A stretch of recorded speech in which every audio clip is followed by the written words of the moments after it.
Bonjour à tous et à toutes, c'est US Phoenix.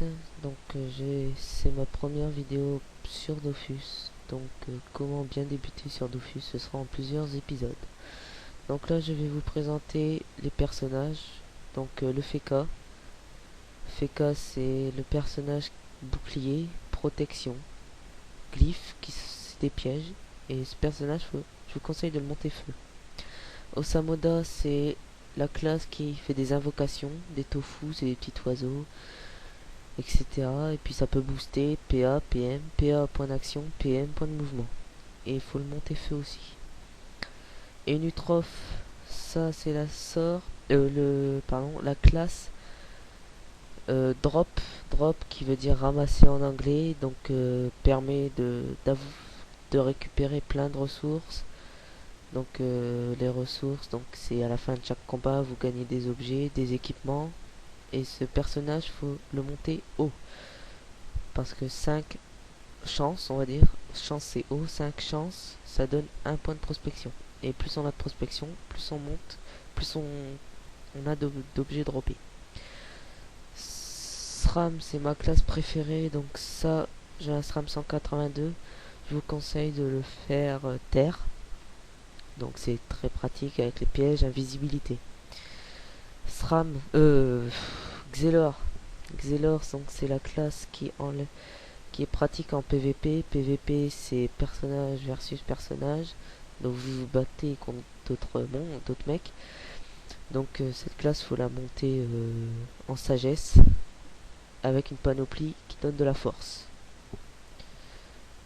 Eka Flip, donc Eka Flip, je peux pas vous dire. J'ai un ami qui en a un, mais je joue pas, donc je peux pas. Mais je sais qu'il faut le monter force.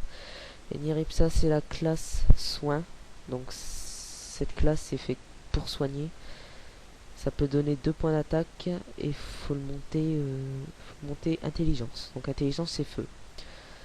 Yop c'est la classe barbare de ce jeu. Donc Yop, je vous conseille avec la nouvelle mage qu'il y a eu. Donc mage c'est mise à jour. De les monter terre. Parce que terre c'est la... Je pense que c'est le mieux pour Yop. Avec épée Yop ça donne des points de portée. Donc voilà, c'est super pratique. Kra, donc si vous débutez sur Dofus, donc je vous conseille le Kra et de vous le faire en intelligence, donc feu. C'est plus facile pour le début. Donc on commencera un tuto avec ce personnage. Sadida, faut monter force, mais je peux pas en vous dire plus, j'en ai jamais fait. Sacrieur, faut monter que en vitalité. Avec les châtis et tout, c'est super pratique, donc faut monter qu'en vitalité. Pandawa, c'est la classe beaucoup demandée dans les donjons, donc elle sert à placer les monstres et à vous placer aussi, enlever de la résistance. Roublard, je n'ai jamais fait, mais faut le faire R. C'est en PVP, donc c'est super bien.